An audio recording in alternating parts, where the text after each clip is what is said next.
Harut व Marut कौन थे, बाबुल का कुआं कहाँ है और हारूत व मारूत का जादू किस तरह का था।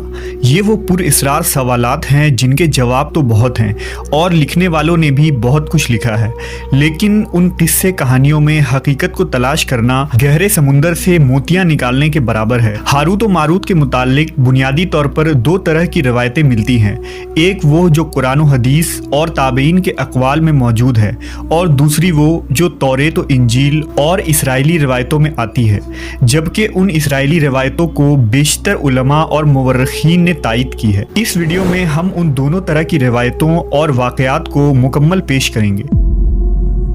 रिवायतों के मुताबिक हज़रत इदरीस अलैहिस्सलाम के ज़माने में एक मरतबा आसमान और ज़मीन के दरमियान से पर्दों को हटा दिया गया तो फरिश्तों ने ज़मीन में आबाद इंसानों को देखकर ताज्जुब किया और बोले, या रब्बुल आलमीन, हम तो गुनाह के करीब भी नहीं जाते, जबकि ये बनी आदम गुनाहों में इतने मुब्तला हैं। अगर हम उनकी जगह होते तो कभी तेरी नाफरमानी ना करते। अल्लाह ने इरशाद फरमाया, इंसानों को गुस्सा और शहवत दी गई है, अगर ये चीज़ें तुम्हें दी जाए तो तुम भी इसी तरह गुनाह में मुलव्वस हो जाओगे। लेकिन फरिश्तों ने कहा, हम ऐसा हरगिज़ न करेंगे। लिहाजा अल्लाह के हुक्म से फरिश्तों ने अपनी जमात में से दो बेहतरीन और इताअत गुजार फरिश्तों को चुन लिया, जिनका नाम हारूत और मारूत था।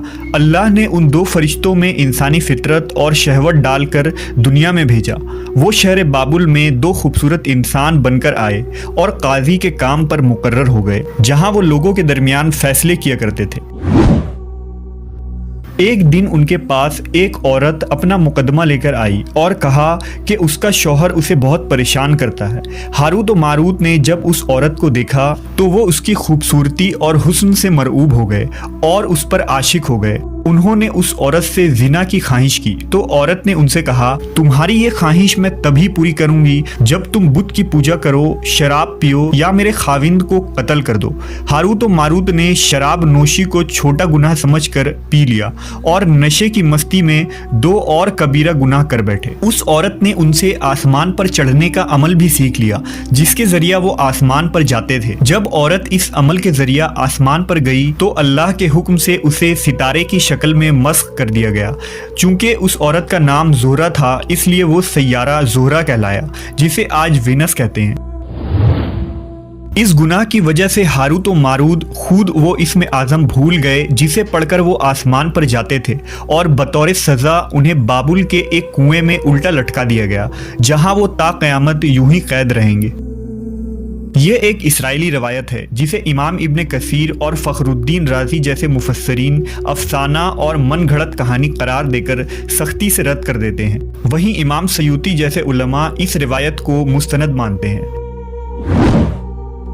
हारूत व मारूत और चाहे बाबुल के सिलसिले में एक और रिवायत कसरत से बयान की जाती है, जिसके मुताबिक एक ज़माना ऐसा था जब शहर बाबुल रुए ज़मीन पर तहजीब व तमद्दुन का मरकज़ था। यहाँ के लोग बातिल खुदा की परस्तिश किया करते थे। ये लोग अपनी किस्मत उनसे वाबस्ता समझते थे, इसलिए इल्म नजूम और इल्म फल्कियात में बड़े माहिर थे। उनके बुतकदों में सितारों की पूजा की जाती थी। ये लोग जादू, तंत्र मंत्र, सिफली को बहुत अहमियत देते और इस इल्म के जरिया मुआशरे में खूब फसाद फैलाते थे। ये लोग तिलिस्म, जादू, तंत्र मंत्र में बहुत आगे बढ़ गए। उनमें बड़े बड़े जादूगर मौजूद थे। उनकी तारीखी किताबों में जगह जगह जादू और तंत्र मंत्र ही नजर आता है। उनका जादू दूर दूर तक मशहूर था। मुख्तसर ये कि उस शहर का बाशिंदा होना ही जादूगर होने की अलामत थी।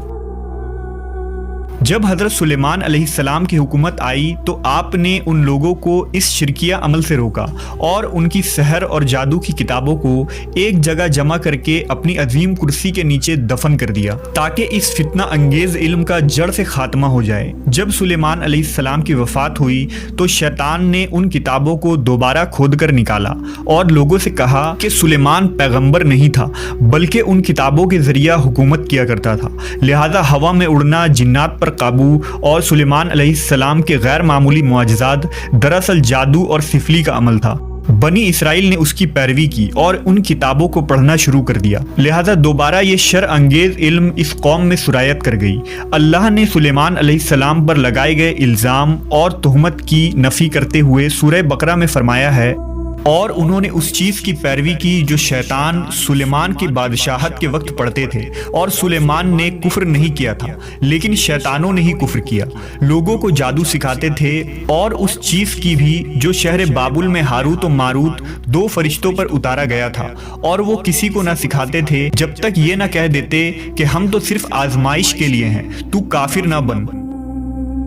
لہذا جب یہ سحر کا علم بابل میں عام ہو گیا اور لوگوں کی تکلیف اور پریشانی کا باعث بن گیا، تو اللہ نے دو فرشتوں کو انسانی صورت میں مامور کیا کہ وہ جادو کے عوامل اور اسے باطل کرنے کا طریقہ لوگوں کو سکھائیں تاکہ وہ جادوگروں کے فساد اور شر سے محفوظ رہ سکے۔ لیکن یہ تعلیمات غلط مقصد کے لیے بھی استعمال ہو سکتی تھی، حالانکہ وہ فرشتے لوگوں کو تنبیہ کرتے تھے اور ان کے لیے صراحتاً کہتے تھے کہ یہ تمہارے لیے ایک طرح کی آزمائش ہے، لیکن پھر بھی وہ لوگ ایسے کاموں میں پڑ گئے جو انسانوں کے لیے ضرر اور نقصان کا باعث تھا۔ بعض عربی داستانوں میں اس کنویں کا ذکر بھی ملتا ہے جہاں کئی لوگ پہنچے اور ہاروت و ماروت سے ملاقات کر کے جادو کا علم بھی سیکھا، جبکہ بعض مورخین کا کہنا ہے کہ عراق کے شہر حلہ کے قریب ایک کھنڈر میں موجود قدیم کنواں ہے جہاں سے بابل کی سرحد شروع ہوتی تھی۔ یہ اس کنویں کو ہی چاہے بابل قرار دیتے ہیں۔ بہرحال اس واقعے سے یہ سبق ملتا ہے کہ سفلی اور جادو ایک شرکیہ عمل ہے، مگر یہ کہ اس کا استعمال فساد اور شر پسندی کے خاتمے کے لیے کیا جائے۔